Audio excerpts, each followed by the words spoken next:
வங்கக்கடலில் காற்றழுத்த தாழ்வு மண்டலம் உருவாக வாய்ப்புள்ளதாக இந்திய வானிலை ஆய்வு மையம் தெரிவித்துள்ளது. வரும் 21ஆம் தேதி தெற்கு அந்தமான் மற்றும் அதனை ஒட்டிய பகுதியில் வளிமண்டல மேலடுக்கு காற்று சுழற்சி உருவாகி 23ஆம் தேதி காற்றழுத்த தாழ்வு பகுதியாக மாறும் எனவும் அதற்கடுத்த 2 நாட்களில் காற்றழுத்த தாழ்வு மண்டலமாக தமிழக கடற்கரை நோக்கி நகரக்கூடும் என்றும் தெரிவிக்கப்பட்டுள்ளது.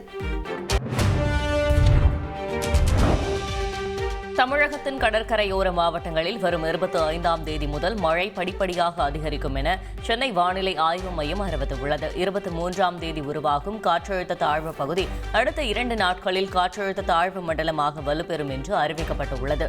இதனால் 25ஆம் தேதியிலிருந்து மழை அதிகரிக்கும் என்று கூறப்பட்டுள்ளது. இசையமைப்பாளர் AR ரஹ்மானை பிரிவதாக அவரது மனைவி சாய்ரா பானு தனது வழக்கறிஞர் மூலம் அறிவித்துள்ளார். ஒருவன் மீது ஒருவர் ஆழமான அன்பை வைத்திருந்தாலும் பதற்றங்களும் சிரமங்களும் எங்களுக்கு இடையே ஒரு தீர்க்க முடியாத இடைவெளியை ஏற்படுத்திவிட்டதாகவும் இந்த விரிசலை யாராலும் சரி செய்ய இயலாது எனவும் சாய்ரா தரப்பில் வெளியான அறிக்கையில் குறிப்பிடப்பட்டுள்ளது. வலி மற்றும் வேதனையில் இந்த முடிவை எடுத்திருப்பதாகவும் தன்னுடைய தனி உரிமையை பொதுமக்கள் மதிக்க வேண்டும் என்றும் சாய்ரா பானு கேட்டுக் கொண்டுள்ளார்.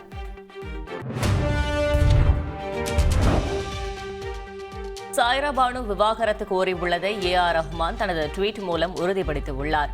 அவரது ட்விட்டர் பதிவில், நாங்கள் எங்களது 30வது ஆண்டு திருமண நாளை கொண்டாட இருந்தோம். ஆனால் அனைத்தும் முடிவிற்கு வந்துவிட்டது. எல்லாம் வல்ல இறைவனின் அரியணை கூட பிரிந்த இதயங்களின் கனத்தால் நடுங்கும் என குறிப்பிட்டுள்ளார். மீண்டும் ஒட்ட முடியாமல் நொறுங்கிய துண்டுகளில் இருந்து நாங்கள் இருவரும் அர்த்தத்தை தேடிக்கொண்டிருக்கிறோம். இந்த பலவீனமான அத்தியாயத்தை நாங்கள் கடந்து செல்கையில் எங்களது தனியுரிமைக்கு மதிப்பளித்த நண்பர்களுக்கு நன்றி என்றும் அவர் தெரிவித்துள்ளார். AR ரஹ்மானை விவாகரத்து செய்யப்போவதாக அவரது மனைவி அறிவித்துள்ள நிலையில் AR ரஹ்மானின் மகன் AR அமீன் தனது இன்ஸ்டா பக்கத்தில் ஒரு ஸ்டோரி போட்டுள்ளார். அதில், இந்த கடுமையான காலகட்டத்தில் எங்களின் தனி உரிமைக்கு மதிப்பளியுங்கள், உங்கள் அனைவரின் புரிதலுக்கும் நன்றி என தெரிவிக்கப்பட்டுள்ளது.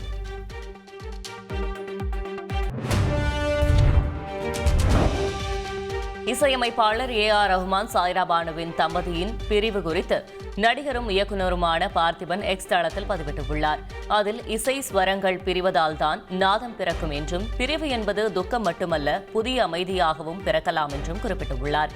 மேலும், ஊர்கூடி உறவை கொண்டாடி வழி அனுப்புதல் போல ஊர் விலகி பிரிவு என்ற முடிவையும் சமமாய் மதித்து அமைதிக்கு உதவிட வேண்டும் என்று பார்த்திபன் பதிவிட்டுள்ளார். மகாராஷ்டிர மாநில சட்டப்பேரவை தேர்தலுக்கான வாக்குப்பதிவு தொடங்கியது. 288 தொகுதிகளை கொண்ட மகாராஷ்டிரா மாநில சட்டப்பேரவைக்கு இன்று ஒரே கட்டமாக தேர்தல் நடைபெறுகிறது. இந்த தேர்தலில் 4140 வேட்பாளர்கள் களத்தில் உள்ளனர். 1,186 வாக்குச்சாவடிகள் அமைக்கப்பட்டுள்ளன. சுமார் 6 லட்சம் அரசு ஊழியர்கள் தேர்தல் பணியில் ஈடுபடுத்தப்படுகின்றனர். இதேபோல ஜார்க்கண்ட் மாநிலத்தில் மீதமுள்ள 38 தொகுதிகளுக்கும் வாக்குப்பதிவு தொடங்கியுள்ளது. வருகிற 23ஆம் தேதி வாக்கு எண்ணிக்கை நடைபெறவுள்ளது.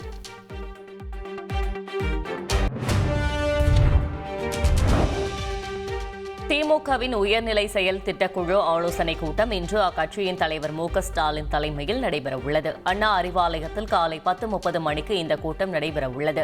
திமுகவின் செயற்குழு மற்றும் பொதுக்குழு கூட்டங்கள் விரைவில் நடைபெறவுள்ளது. இந்நிலையில் பொதுக்குழு கூட்டத்தில் விவாதிக்க வேண்டிய விஷயங்கள் குறித்து இந்த கூட்டத்தில் ஆலோசிக்கப்படும் என கூறப்படுகிறது. மேலும் கட்சியில் அமைப்பு ரீதியாக செய்ய வேண்டிய மாற்றங்கள் குறித்தும் இளைஞர்களை அதிகமான மாவட்ட செயலாளர்களாக நியமிப்பது குறித்தும் இந்த கூட்டத்தில் ஆலோசிக்கப்படலாம் என தகவல்கள் வெளியாகியுள்ளது.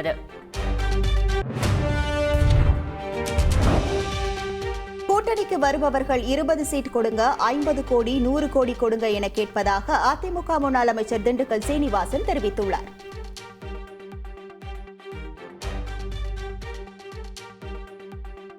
நம்முடைய கூட்டணி வரணும்னு சொன்னா அதுக்கு நிறைய வேதனையில் இருக்கார்.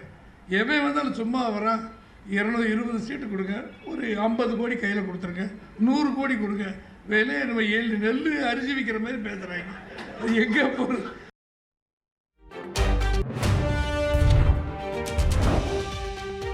அதிமுக கூட்டணிக்கு வருபவர்கள் பணம் கேட்கிறார்கள் என்று முன்னாள் அமைச்சர் திண்டுக்கல் ஸ்ரீனிவாசன் பேசியது குறித்து பதிலளித்த முன்னாள் அமைச்சர் ஜெயக்குமார், பொதுவெளியில் பேசினால் கருத்து சொல்லலாம் என்று முழுப்பலாக கூறினார்.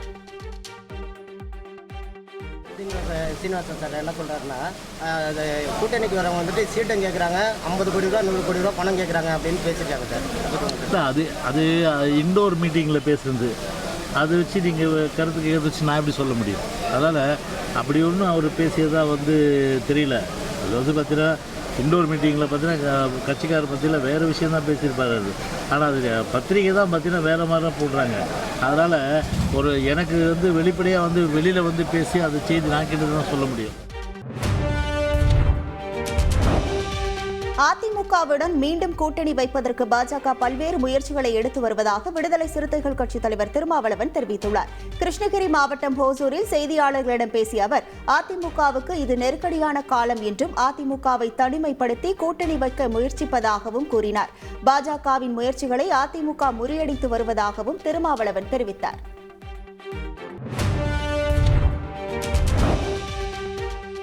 ஆட்சி அதிகாரத்தில் காங்கிரஸ் பங்கு வழங்கியுள்ளதாக தமிழ்நாடு காங்கிரஸ் கமிட்டி தலைவர் செல்வ பெருந்தகை தெரிவித்துள்ளார். கன்னியாகுமரி மாவட்டம் நாகர்கோவிலில் செய்தியாளர்களிடம் பேசிய அவர், 2004 முதல் 2014 வரையில் மத்தியில் காங்கிரஸ் ஆட்சியில் அதிகாரத்தில் பங்கு வழங்கியதாக குறிப்பிட்டார்.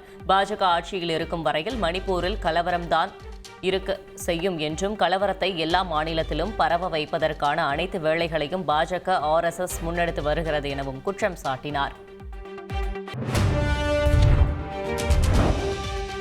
கருணாநிதி சிலையை உடைப்போம் என்ற நாம் தமிழர் கட்சி ஒருங்கிணைப்பாளர் சீமான் பேச்சுக்கு இந்து சமய அறநிலையத்துறை அமைச்சர் சேகர் பாபு பதிலளித்துள்ளார். சீமான் ஒரு வாய்சொல் வீரர் என்றும் அவரது செல்வாக்கை தேர்தலில் நிரூபிக்கட்டும் எனவும் அவர் கூறியுள்ளார். எப்படை வந்தாலும் அதை தோற்கடிக்கும் வல்லமையை கொண்டது திமுக என்றும், சமத்துவம் சமாதானம் பேசுவதால் கோழைகள் என்று நினைத்துவிட வேண்டாம் எனவும் அமைச்சர் சேகர் பாபு தெரிவித்தார்.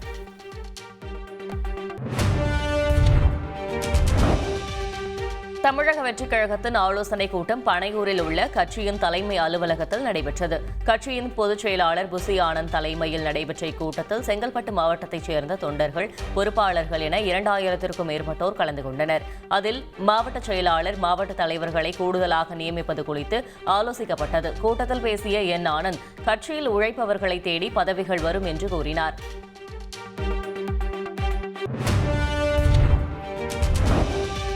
சென்னையில் நடைபெற்ற ஜாலியோ ஜிம்கானா பட நிகழ்ச்சிக்கு நடிகை அபிராமி தமிழக வெற்றிக் கழகம் கொடி பொருந்திய காரில் வந்தது இணையத்தில் கவனம் பெற்றுள்ளது. புழல் சிறையில் உள்ள நடிகை கஸ்தூரிக்கு ஜாமீன் வழங்க வேண்டும் என்று உயர்நீதிமன்ற நீதிபதியின் மனைவி காமாட்சி சுவாமிநாதன் கோரிக்கை விடுத்துள்ளார். கஸ்தூரி மீதான குற்றவியல் வழக்கு குறித்து கருத்து கூறுவது முறையாக இருக்காது என குறிப்பிட்டுள்ள அவர், கஸ்தூரிக்கு ஆட்டிசம் பாதிப்போடு கூடிய ஒரு மகன் இருப்பதாகவும், ஒரு தனி மனுஷனாய் குழந்தையை போராடி வளர்த்து வருவதாகவும் சுட்டிக்காட்டியுள்ளார். கஸ்தூரியின் ஜாமீன் விஷயத்தில் நீதிமன்றங்கள் குழந்தையின் நிலையை கருத்தில் கொண்டு கருணையோடு அணுக வேண்டும் என எதிர்பார்ப்பதாக கூறியுள்ளார்.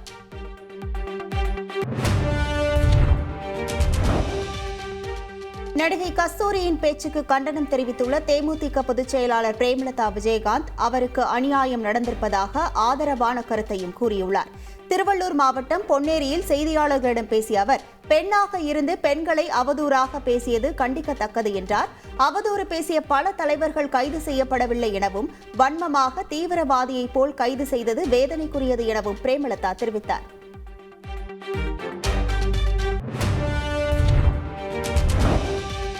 சென்னை மெட்ரோ ரயில் 2ஆம் கட்ட திட்டத்தில் 8 கிலோமீட்டர் நீளத்திற்கு அஸ்திவார தூண்கள் அமைக்கும் பணிகள் நிறைவடைந்துள்ளதாக அறிவிக்கப்பட்டுள்ளது. கோடம்பாக்கம் பவர் ஹவுஸ் முதல் போரூர் சந்திப்பு நிலையம் வரை உயர்மட்ட வழித்தடத்தில் தூண்கள் அமைக்கும் பணிகள் நிறைவடைந்துள்ளன. கட்டமைப்பு மற்றும் வழித்தட தூண்களை தாங்கும் வகையில் தரையின் கீழ் 2255 அஸ்திவார தூண்கள் அமைக்கப்பட்டுள்ளன. இதற்காக உயர் மின் விநியோக கம்பிகள், குடிநீர் குழாய்கள், மழைநீர் வடிகால்கள் மாற்றி அமைக்கப்பட்டுள்ளன.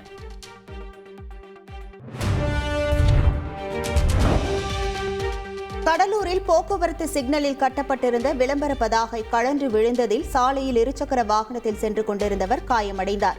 அண்ணா மேம்பாலம் சிக்னலில் கட்டப்பட்டிருந்த ஒரு விளம்பர பதாகை திடீரென கழன்று இருசக்கர வாகனத்தில் சென்று கொண்டிருந்த பாலிடெக்னிக் ஆசிரியர் தணிகைநாதன் மீது விழுந்தது. லேசான காயத்துடன் உயிர் தப்பிய அவர் கடலூர் அரசு மருத்துவமனையில் சிகிச்சை பெற்று வீடு திரும்பினார். இந்த நிகழ்வு தொடர்பான CCTV காட்சி தற்போது வெளியாகியுள்ளது.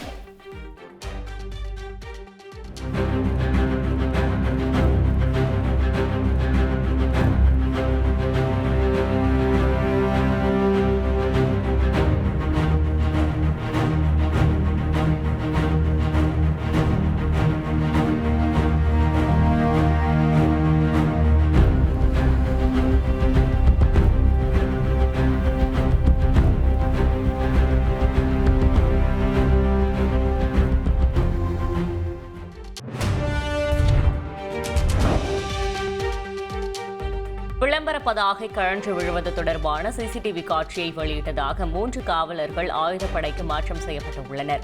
திருப்பாதி புலியூரில் சிறப்பு சப் இன்ஸ்பெக்டர் சிவசங்கர் காவலர்கள் குமரகுரு சின்ராசு ஆகியோரை ஆயுதப்படைக்கு இடமாற்றம் செய்து போலீஸ் சூப்பரண்ட் ராஜாராம் உத்தரவிட்டுள்ளார். உயர் அதிகாரிகளுக்கு தெரியாமலேயே சிசிடிவி காட்சிகளை வெளியிட்டதாக கூறி அவர்கள் மீது நடவடிக்கை பாய்ந்துள்ளது.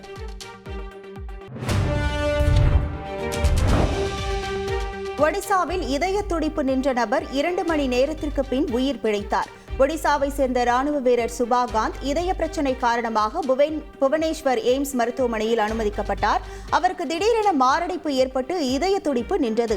இதனையடுத்து நுரையீரல் மற்றும் இதயத்தை வேலை செய்ய வைக்கும் ECPR சிகிச்சை வழங்கப்பட்டது.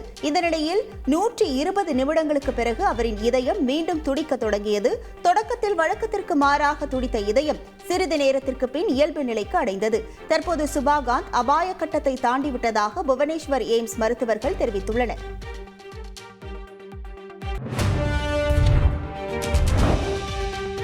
வேற்று மதங்களைச் சேர்ந்த ஊழியர்களுக்கு விருப்ப ஓய்வு என்ற திருமலை திருப்பதி தேவஸ்தான அறங்காவலர் குழு முடிவை இந்து அமைப்புகள் வரவேற்றுள்ளன. திருமலை திருப்பதி தேவஸ்தானத்தில் பணியாற்றும் வேற்று மதங்களைச் சேர்ந்த ஊழியர்களுக்கு விருப்ப ஓய்வு அல்லது வேறு துறைகளுக்கு மாற்றம் என்ற திருமலை திருப்பதி தேவஸ்தான அறங்காவலர் குழுவின் முடிவு செய்துள்ளது. குழுவின் இந்த முடிவிற்கு உள்ளூர் இந்து அமைப்புகள் வரவேற்பு தெரிவித்துள்ளன. இந்து அமைப்புகளை சேர்ந்தவர்கள் திருப்பதி மலை அடிவாரத்தில் உள்ள அலிப்பரியில் 1001 சூறை தேங்காய்களை உடைத்து தங்கள் மகிழ்ச்சியை வெளிப்படுத்தினர். ரிசர்வ் வங்கி ஆளுநரின் பெயரால் வெளியாகும் டீப் ஃபேக் போலி வீடியோக்களை நம்ப வேண்டாம் என பொதுமக்களை ரிசர்வ் வங்கி எச்சரித்துள்ளது. ரிசர்வ் வங்கியின் முதலீடு திட்டங்களுக்கு ஆதரவளிக்கும்படி ரிசர்வ் வங்கி ஆளுநரின் பெயரால் சமூக வலைதளங்களில் சில டீப் ஃபேக் வீடியோக்கள் பரவி வருவதாக ரிசர்வ் வங்கி தெரிவித்துள்ளது. ரிசர்வ் வங்கி அதிகாரிகள் இத்தகைய நடவடிக்கைகளில் ஈடுபடவில்லை அல்லது ஆதரிக்கவில்லை என்றும் இந்த வீடியோக்கள் போலியானவை என ரிசர்வ் வங்கி தரப்பில் தெரிவிக்கப்பட்டுள்ளது.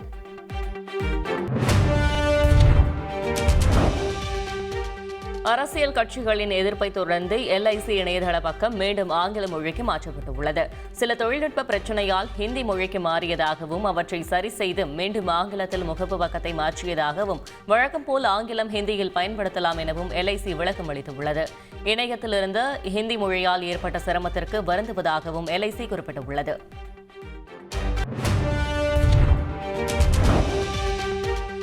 தமிழக மீனவர்கள் இலங்கை கடல் பகுதிக்குள் வருவதை நிறுத்த வேண்டும் என்று அனுரகுமார திசநாயக்க அரசாங்கத்தின் புதிய மீன்வளத்துறை அமைச்சர் ராமலிங்கம் சந்திரசேகரன் வலியுறுத்தியுள்ளார். கொழும்புவில் செய்தியாளர்களிடம் பேசிய அவர், இலங்கை கடல் பகுதிக்குள் சட்டவிரோதமாக மீன்பிடிப்பதை தடுக்க நடவடிக்கை எடுக்கப்பட்டுள்ளதாக தெரிவித்தார். தமிழக மீனவர்கள் இலங்கை கடற்பரப்புக்குள் வருவதை தடுக்கும் நிலைப்பாட்டிலேயே இருக்கிறோம் எனவும் தெரிவித்தார்.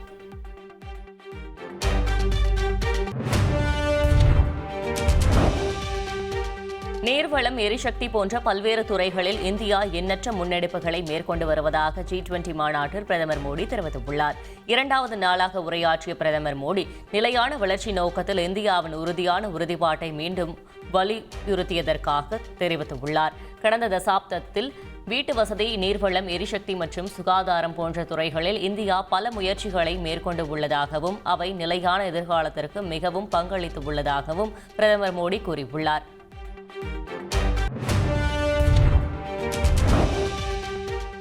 விரைவில் ரஷ்ய அதிபர் விளாடிமிர் புட்டின் இந்திய பயணம் மேற்கொள்ள விரும்புவதாக ரஷ்ய அதிபர் மாளிகை தெரிவித்துள்ளது.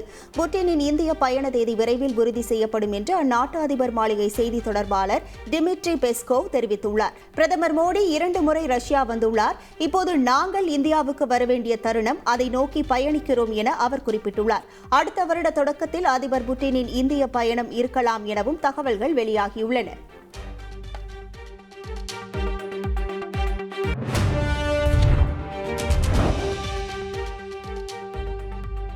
எல்லை பாதுகாப்பை உறுதி செய்ய தேசிய அவசர நிலை பிரகடனம் செய்து ஆவணமற்ற புலம்பெயர்ந்தவர்களை நாடு கடத்த திட்டமிட்டுள்ளதாக ட்ரம்ப் அறிவித்துள்ளார். அமெரிக்காவில் 1,10,00,000 பேர் சட்டவிரோதமாக தங்கியுள்ளதாக கூறப்படும் நிலையில் ட்ரம்பின் முடிவால் நேரடியாக 2 கோடி குடும்பங்கள் பாதிக்கப்படும் என கூறப்படுகிறது. ஜோ பைடன் ஆட்சியில் சட்டவிரோதமாக அமெரிக்க எல்லைக்குள் புகுந்தவர்களை நாடு கடத்தி மெக்சிகோவுடனான எல்லையை உறுதி செய்யும் நடவடிக்கையில் ட்ரம்ப் இறங்கவுள்ளதாக தெரிகிறது.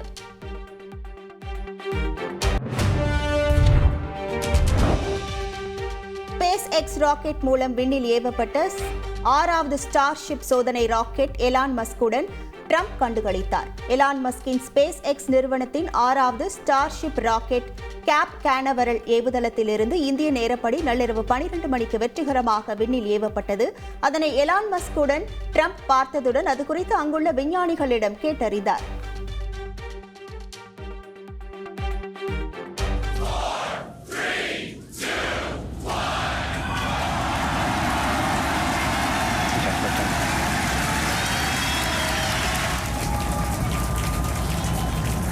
Vehicle is pitching downrange.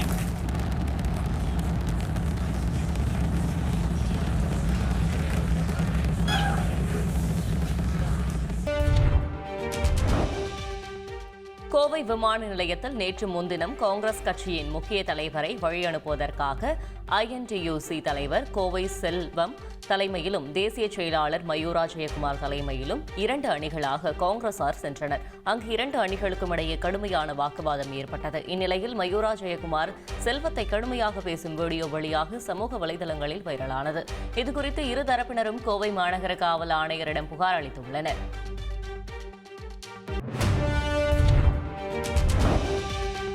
Koyambedu மார்க்கெட்டின் முக்கிய வாயில்களை CMDA நிர்வாகம் பூட்டியதால் வியாபாரிகள் போராட்டத்தில் ஈடுபட்டனர். இந்த மார்க்கெட்டில் உள்ள 7 முதல் 14ஆம் எண் கேட்டுகளை CMDA நிர்வாகம் மூடியது. இதன் காரணமாக காய்கறி ஏற்றி வரும் வாகனங்கள் மற்றும் அத்தியாவசிய பொருட்களை ஏற்றி வரும் வாகனங்கள் மார்க்கெட்டுக்குள் வர முடியாத நிலை ஏற்பட்டது. இதனை கண்டித்து வியாபாரிகள் இரவு மறியல் போராட்டத்தில் ஈடுபட்டனர். இதனையடுத்து CMDA அதிகாரிகள் வியாபாரிகளுடன் பேச்சுவார்த்தை நடத்தினர். இதில் சுமூக உடன்பாடு எட்டப்பட்டதை அடுத்து போராட்டம் கைவிடப்பட்டது.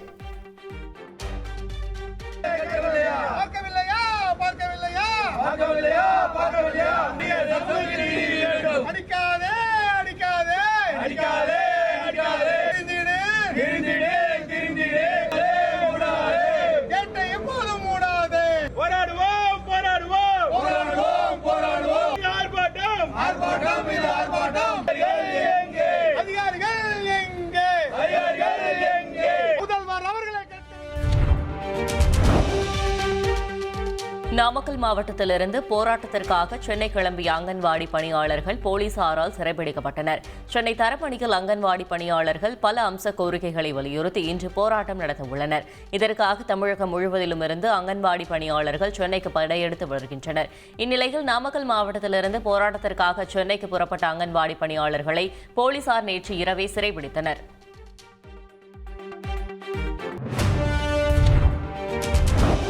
கடலூர் மாவட்டம் திட்டக்குடியில் பள்ளி மாணவர்கள் ஒருவரை ஒருவர் சரமாரியாக தாக்கிக் கொண்டனர். அரசு ஆண்கள் மேல்நிலைப்பள்ளி முன்பு சீருடை மற்றும் சீருடையில் இல்லாத மாணவர்கள் 2 குழுக்களாக பிரிந்து ரத்தம் சொட்ட சொட்ட சண்டையிட்டனர். தொடர்ந்து பொதுமக்கள் கூச்சலிட மாணவர்கள் அனைவரும் அங்கிருந்து தப்பி ஓடினர். அடிக்கடி மாணவர்கள் மோதல் நடப்பதால் பள்ளி நிர்வாகம் மற்றும் காவல்துறை நடவடிக்கை எடுக்க வேண்டும் என பொதுமக்கள் கோரிக்கை வைத்துள்ளனர்.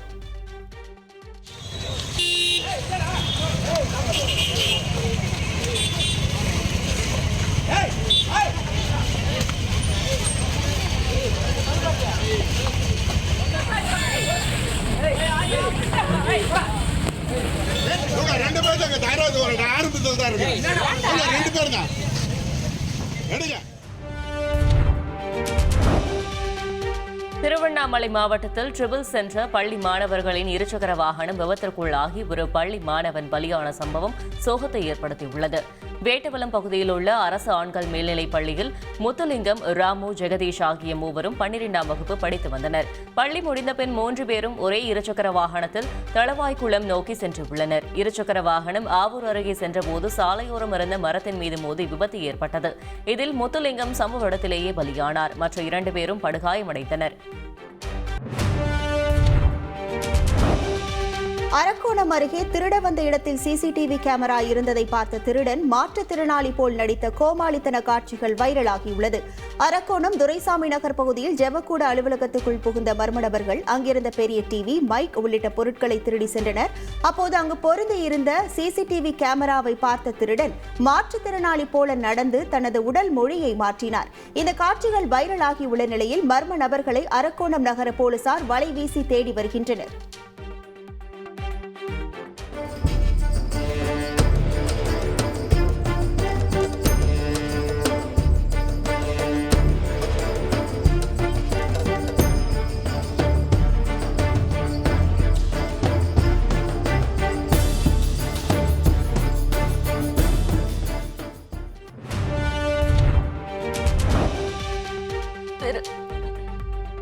திருவாரூர் மாவட்டம் நன்னிலம் அருகே இந்தியன் ஓவர்சீஸ் வங்கி அதிகாரி வாடிக்கையாளர்களை தரக்குறைவாக பேசிய சம்பவம் அதிர்ச்சியை ஏற்படுத்தியுள்ளது. பூந்தோட்டம் பகுதியில் இயங்கி வரும் இந்தியன் ஓவர்சீஸ் வங்கி கிளைக்கு மகளிர் சுய உதவிக்குழுவினர் கடன் வாங்குவதற்காக சென்றுள்ளனர். அப்போது வங்கி கிளையின் பணியில் இருந்த நிர்வாக அதிகாரி பொதுமக்களை எழுந்து வெளியே போகச் சொல்லி தரக்குறைவாக பேசியுள்ளார். அவர் பேசும் வீடியோ தற்போது சமூக வலைதளங்களில் வைரலாக பரவி பரபரப்பை ஏற்படுத்தி வருகிறது.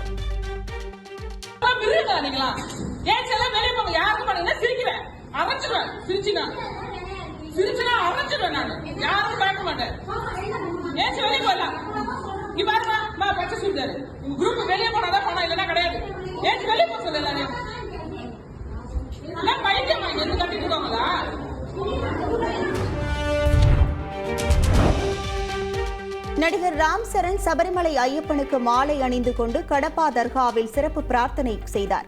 தனது அடுத்த படமான கேம் சேஞ்சர் ஜனவரி 10ஆம் தேதி வெளியாக உள்ள நிலையில் தர்காவிற்கு வர வேண்டும் என்று இசையமைப்பாளர் AR ரஹ்மான் தன்னை அழைத்திருந்ததாகவும் அவருக்கு வாக்குறுதி அளித்திருந்ததால் ஐயப்பனுக்கு மாலை அணிந்திருந்தும் சூழலில் கூட இங்கு வந்துள்ளதாகவும் ராம் சரண் விளக்கமளித்தார்.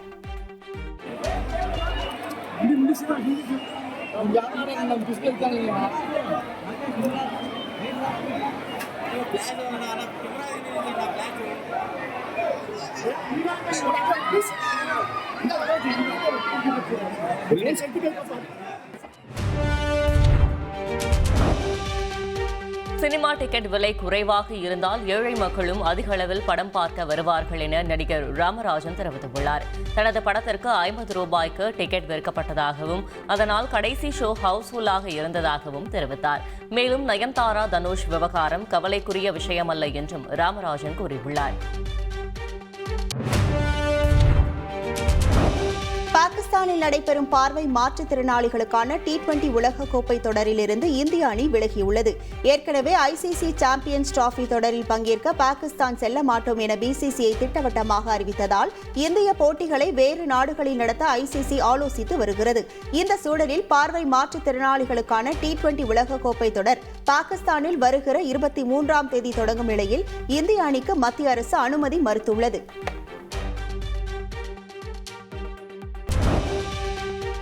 சென்னை பெருங்களத்தூரில் கடும் போக்குவரத்து நெரிசல் ஏற்பட்டது. வண்டலூரிலிருந்து தாம்பரம் நோக்கி வரும் GST சாலை மற்றும் மேம்பாலத்தில் வாகனங்கள் அணிவகுத்து நின்றன. மாலை நேரங்களில் அதிகப்படியான வாகனங்கள் சென்னை நோக்கி வரும் நிலையில் பெருங்களத்தூர் கடும் போக்குவரத்து நெரிசலுக்கு ஆளாகி வருகின்றன. சென்னையின் நுழைவாயிலான தாம்பரம் பகுதியில் சாலை மிக குறுகலாக இருப்பதே போக்குவரத்து நெரிசலுக்கு காரணம் என போக்குவரத்து காவல்துறையினர் தெரிவிக்கின்றனர்.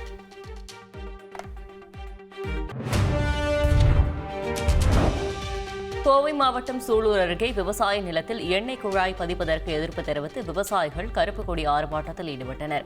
முன்னதாக கருப்பு கொடி ஏந்தி வந்த விவசாயிகளை போலீசார் தடுக்க முயன்றதால் வாக்குவாதம் ஏற்பட்டது. எண்ணெய் குழாய்களை சாலையோரம் அமைத்திட வேண்டும் எனவும் இதற்கு தமிழக முதல்வர் ஸ்டாலின் நடவடிக்கை எடுக்க வேண்டும் எனவும் ஆர்ப்பாட்டத்தில் ஈடுபட்டவர்கள் வலியுறுத்தினர். விளைநிலங்களில் எண்ணெய் குழாய் பதிக்கும் பணிகள் தொடர்ந்தால் அனைத்து விவசாய சங்கங்களையும் ஒருங்கிணைத்து தொடர் போராட்டங்களை முன்னெடுக்க உள்ளதாகவும் அவர்கள் எச்சரித்தனர்.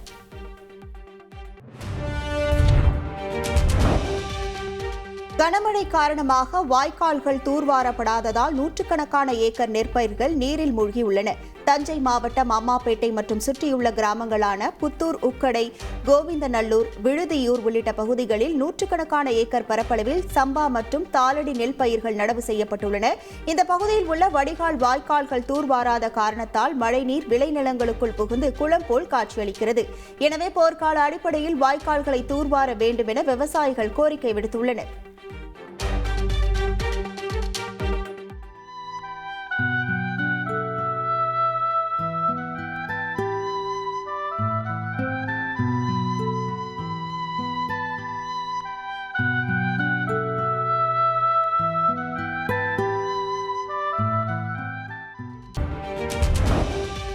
கடலூர் மாவட்டம் சிதம்பரத்தில் அமரன் திரைப்படம் பார்த்த பள்ளி மாணவர்கள் நாங்களும் ராணுவ வீரராக ஆகுவோம் என உணர்ச்சி பொங்க தெரிவித்தனர். தனியார் பள்ளி மாணவர்கள் 200க்கும் மேற்பட்டோர் அமரன் திரைப்படம் பார்க்க NCC மற்றும் NSS உடையில் வந்திருந்தனர்.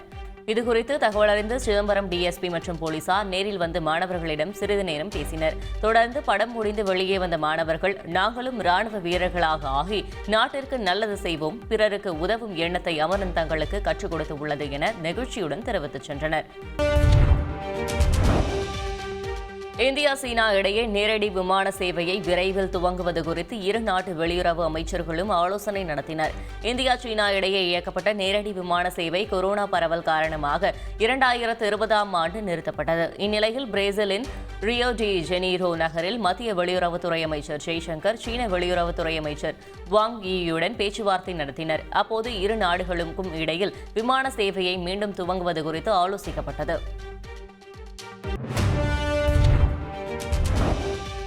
ஆஸ்திரேலிய அணிக்கு எதிரான போட்டியில் இந்திய அணியில் தேவ்தத் படிக்கல், துருவ் ஜூரல் விளையாட வாய்ப்புள்ளதாக தகவல் வெளியாகியுள்ளது.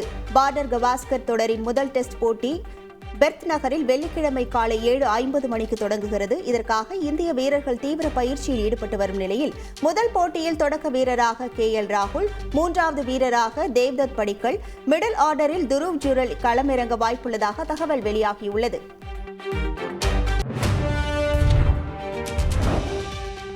பிரபுதேவா நடித்துள்ள ஜாலியோ ஜிம்கானா படத்தில் வேறு ஒருவர் எழுதிய பாடலுக்கு இயக்குநர் சக்தி சிதம்பரம் அவரது பெயரை போட்டுக் கொண்டதாக சர்ச்சை எழுந்துள்ளது.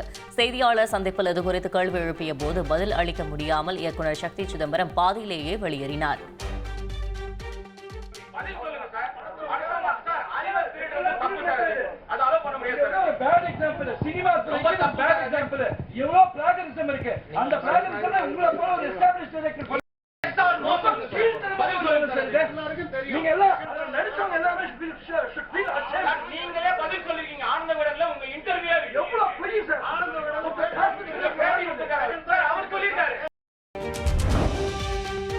மாற்றுத்திறனாளிகளுக்கான ஆசிய செஸ் சாம்பியன்ஷிப் போட்டியில் பதக்கம் வென்ற தமிழ்நாட்டைச் சேர்ந்த வீராங்கனைகளை அமைச்சர் அன்பில் மகேஷ் உற்சாகத்துடன் வரவேற்றார்.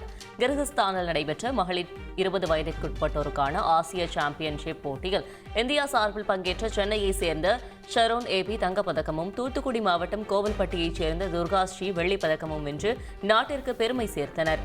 பதக்கத்துடன் சென்னை திரும்பிய இருவருக்கும் உற்சாக வரவேற்பு அளிக்கப்பட்டது. காப்புரிமையை பதிவு செய்வதில் இந்திய அளவில் தமிழகம் முதலிடம் வகிப்பதாக தமிழ்நாடு அறிவியல் மற்றும் தொழில்நுட்ப மன்ற உறுப்பினர் வின்சென்ட் தெரிவித்துள்ளார். பல்வேறு பொருட்களுக்கு காப்புரிமை பெறுவதிலும் பதிவு செய்வதிலும் தமிழகம் முதலிடத்தில் இருப்பதாகவும், இதுவரையில் 70,500 பதிவை தமிழகம் மேற்கொண்டு இருக்கிறது என்றும் தெரிவித்தார்.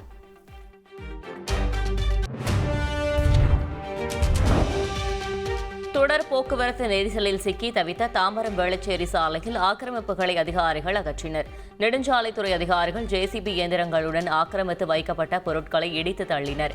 அப்போது நெடுஞ்சாலைத்துறை அதிகாரிகளுடன் சம்பந்தப்பட்ட வணிக வளாக உரிமையாளர்கள் வாக்குவாதம் செய்தனர். கட்டிடங்களின் பெயர் பலகைகள், சாலையில் இருந்த கட்டுமானங்கள் உள்ளிட்டவற்றை JCB இயந்திரத்தை கொண்டு அதிகாரிகள் சுக்குநூறாக நொறுக்கியதால் அங்கு பரபரப்பு ஏற்பட்டது.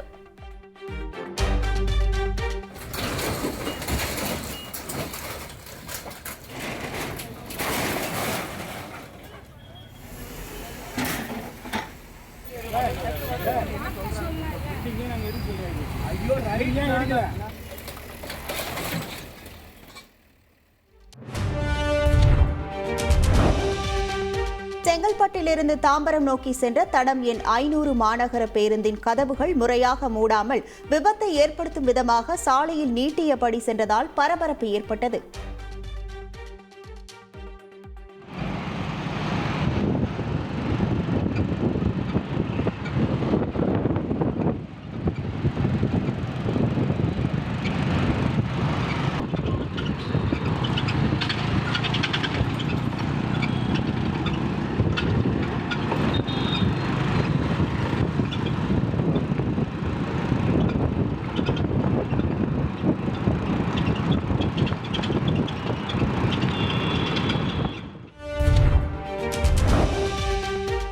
மதுரையில் பிரேக் பிடிக்காமல் தாறுமாறாக ஓடிய அரசு பேருந்து மோதி சாலையோரம் நின்றிருந்த 3 ஆட்டோக்கள் சேதமடைந்தன. தென்பழஞ்சியிலிருந்து பெரியார் பேருந்து நிலையம் நோக்கி வந்த அரசு பேருந்து எல்லிஸ் நகர் மேம்பாலத்திலிருந்து கீழே இறங்கியது. அப்போது பிரேக் பிடிக்காமல் தாறுமாறாக ஓடிய அரசு பேருந்து பாலத்தின் கீழ் சாலையோரம் நிறுத்தப்பட்டிருந்த ஆட்டோக்கள் மீது மோதியது. அங்கு நின்றிருந்த ஆட்டோ ஓட்டுநர்கள் அனைவரும் நூலிழையில் உயிர் தப்பினர். எனினும் பேருந்து மோதியதில் 3 ஆட்டோக்கள் சேதமடைந்தன.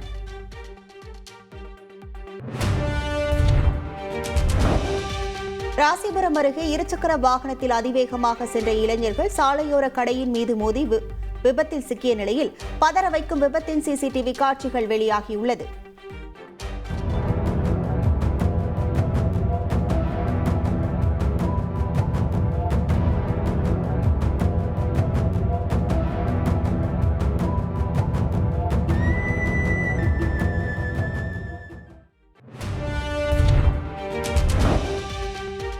கோவையில் சாக்கடை கால்வாய் சீரமைக்கப்படாததால் பொதுமக்கள் சாலை மறியலில் ஈடுபட்டனர். கோவை மாநகராட்சிக்குட்பட்ட கண்ணப்பா நகர் அருகே உள்ள தில்லை நகர் பகுதியில் சாக்கடை கால்வாய் உரிய முறையில் பராமரிக்கப்படாததால் சாலைகளில் தண்ணீர் தேங்குவதாகவும் வீடுகளுக்குள் சாக்கடை நீர் புகுவதாகவும் கூறிய அப்பகுதி மக்கள் கண்ணப்ப நகர் சந்திப்பு அருகே திடீரென சாலை மறியலில் ஈடுபட்டனர். தொடர்ந்து அங்கு வந்த போலீசார் மறியலில் ஈடுபட்ட பொதுமக்களை கைது செய்ய முயன்றதால் பரபரப்பு ஏற்பட்டது. இது சம்பந்தமாக உடனடியாக நடவடிக்கை எடுக்கப்படும் என மாநகராட்சி அதிகாரிகள் உறுதியளித்ததை தொடர்ந்து அவர்கள் கலைந்து சென்றனர். மயிலாடுதுறை மாவட்டம் தரங்கம்பாடி அருகே இடி தாக்கியதில் பல வீடுகளில் இருந்த மின்சாதன பொருட்கள் சேதமடைந்தது. ஏரவாஞ்சேரி ஊராட்சி கீழ்த்தெரு பகுதியில் பலத்த சத்தத்துடன் இடி இடித்துள்ளது. அப்போது பல்வேறு வீடுகளில் இருந்த டிவி, ஃபிரிட்ஜ், போன், மின் மோட்டார் உள்ளிட்ட ஏராளமான மின் சாதன பொருட்கள் சேதமடைந்தது. ஒரு சில வீடுகளில் ஃபீஸ் கேரியர், சுவிட்ச், cable TV, set off box உள்ளிட்டவை வெடித்து சிதறின. இதனால் பொருள் இழப்பை சந்தித்த பொதுமக்கள் அரசு சார்பில் உரிய நிவாரணம் வழங்க வேண்டும் என கோரிக்கை வைத்துள்ளனர். கடலூர் மாவட்டம் வேப்பூர் அருகே மங்களூரில் உள்ள ஆரம்ப சுகாதார நிலையத்திற்கு ஏராளமானோர் தினம்தோறும் சிகிச்சைக்காக செல்கின்றனர். இந்நிலையில் ஒரு மருத்துவர் மட்டுமே பணியில் இருப்பதால் சிகிச்சைக்கு வருபவர்கள் நீண்ட நேரம் காத்திருந்து சிகிச்சை பெற முடியாத நிலை உள்ளது. செவிலியர்களில் சிலர் சிகிச்சைக்கு வருபவர்களிடம் கடுமையாக நடந்து கொள்வதாக குற்றம் சாட்டும் பொதுமக்கள் போதிய மருத்துவர்களை நியமிக்க கோரிக்கை விடுத்துள்ளனர்.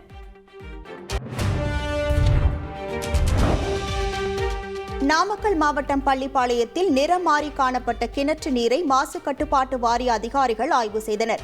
நகராட்சிக்குட்பட்ட 12வது வார்டு பகுதியில் போர்வெல் குடிநீர் சிவப்பு நிறத்தில் நிறம் மாறி இருந்ததைக் கண்டு பொதுமக்கள் நகராட்சி நிர்வாகத்திற்கு தகவல் தெரிவித்தனர்.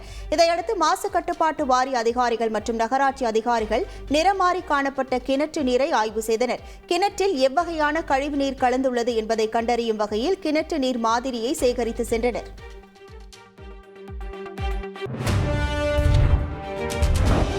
சங்கராபுரம் அடுத்த அரசம்பட்டு கிராமத்தைச் சேர்ந்த பெண் ஒருவர் மலேசியாவிலிருந்து வரும்போது விமானத்திலேயே உயிரிழந்தது சோகத்தை ஏற்படுத்தியுள்ளது. அரசம்பட்டு கிராமத்தைச் சேர்ந்த ராசாத்தி என்பவர் கணவரை பிரிந்து வாழ்ந்து வந்த நிலையில் கோலாலம்பூரில் வீட்டு வேலை செய்து வந்துள்ளார். 2 வருடம் கழித்து சொந்த ஊர் வருவதற்காக விமானத்தில் சென்னை வந்தார். அப்போது திடீரென உடல்நலக்குறைவு ஏற்பட்டு விமானத்திலேயே உயிரிழந்தார். விசாரணையில் அவருக்கு நுரையீரல் பாதிப்பு தொடர்பான நோய் இருந்தது தெரிந்ததால் சொந்த ஊரில் தனது மகளுடன் இருக்கலாம் என்று வந்தது தெரியவந்தது. ராமநாதபுரம் மாவட்டம் கமுதி அருகே கீழ ராமநதி கிராமத்தில் வருடாந்திர சந்தனக்கூடு விழா நடைபெற்றது. முன்னதாக மின் விளக்குகளால் அலங்கரிக்கப்பட்ட சந்தனக்கூடை சபரிமலைக்கு மாலை அணிந்த ஐயப்ப பக்தர்கள் உள்ளிட்ட 5 பக்தர்கள் இரவு முழுவதும் கிராமத்தின் முக்கிய வீதிகளில் வழியாக தூக்கி வலம் சென்றனர். இந்த சந்தனக்கூடு தர்காவிற்கு மீண்டும் வந்தடைந்தது. இஸ்லாமிய இளைஞர்கள் மழையில் நனைந்தவாறு பாரம்பரிய முறைப்படி களிக்கம்பு நடனமாடி திறமையை வெளிப்படுத்தினர். வழிநெடுகிலும் சந்தனக்கூடு வரவேற்ற பக்தர்களுக்கு சர்க்கரை பிரசாதமாக வழங்கப்பட்டது.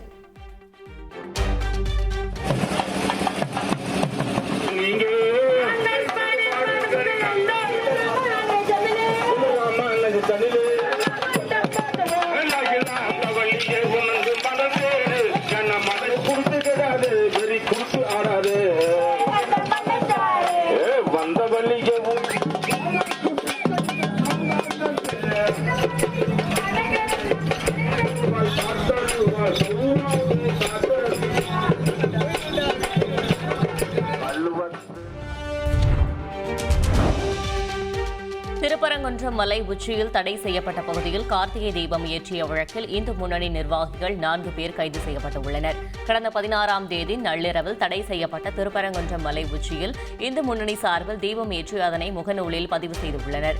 இதுபற்றி திருப்பரங்குன்றம் கோவில் சார்பில் காவல் நிலையத்தில் புகார் செய்யப்பட்டது. அதனைத் தொடர்ந்து இந்து முன்னணியைச் சேர்ந்த 6 பேர் மீது 12 பிரிவுகளில் வழக்கு பதிவு செய்யப்பட்டுள்ளது. இந்த வழக்கு தொடர்பாக இந்து முன்னணியைச் சேர்ந்த 4 பேர் கைது செய்யப்பட்ட நிலையில் 2 பேரை தேடி வருகின்றனர்.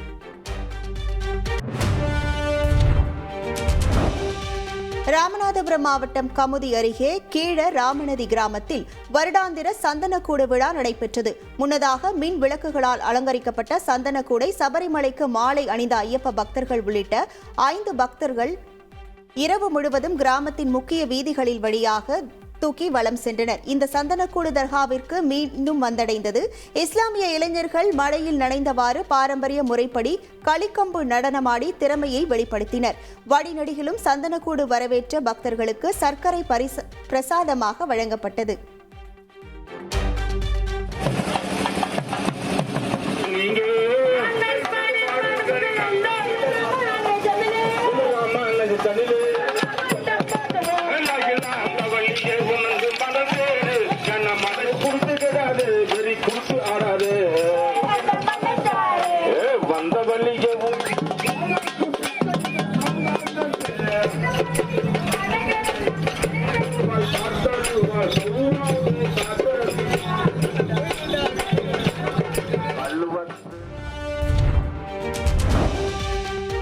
திருப்பரங்குன்றம் மலை உச்சியில் தடை செய்யப்பட்ட பகுதியில் கார்த்திகை தீபம் ஏற்றிய வழக்கில் இந்து முன்னணி நிர்வாகிகள் 4 பேர் கைது செய்யப்பட்டுள்ளனர். கடந்த 16ஆம் தேதி நள்ளிரவில் தடை செய்யப்பட்ட திருப்பரங்குன்றம் மலை உச்சியில் இந்து முன்னணி சார்பில் தீபம் ஏற்றி அதனை முகநூலில் பதிவு செய்துள்ளனர்.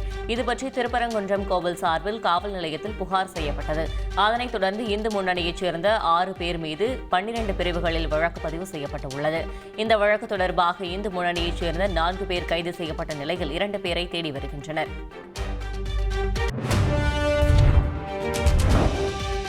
செங்கல்பட்டு மாவட்டம் மதுராந்தகத்தில் உள்ள அரசு மதுக்கடையில் மதுபானங்கள் தட்டுப்பாட்டால் விற்பனையாளருடன் குடிமகன்கள் வாக்குவாதத்தில் ஈடுபட்டனர்.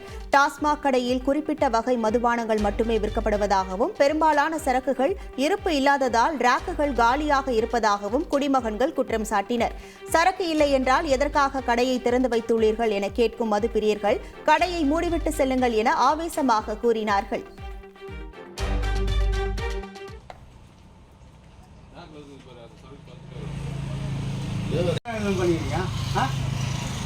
சரக்கு எல்லாம் சொல்லிட்டு போகிறதா கடை மூட வந்தேன்னா ஏன் இந்த ஸ்டாக் போய் நிற்க வச்சுருக்கீங்க? வருவோன்னா என்ன ஒரு மாதிரி சொல்லியிருப்பீங்களா? ஒன்று சார் சாப்பிடுங்க சரக்கு ஒன்று எனக்கு வேலைக்கு சரக்கு ஒன்று கொடுத்தா விடுங்க இல்லை கடையை மூடுங்க.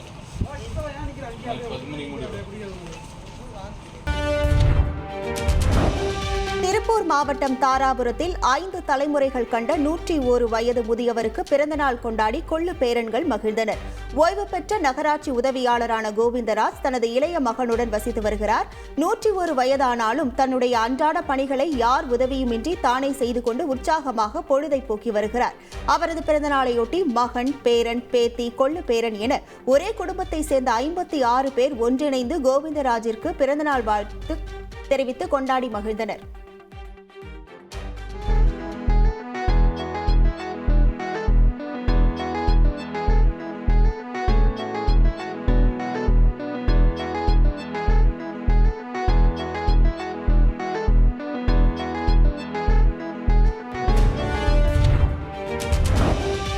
கேரள மாநிலம் கண்ணூரில் கார் மோதி பள்ளி மாணவிகள் 2 காயமடைந்த நிலையில் பதற வைக்கும் விபத்தின் சிசிடிவி காட்சிகள் வெளியாகியுள்ளது.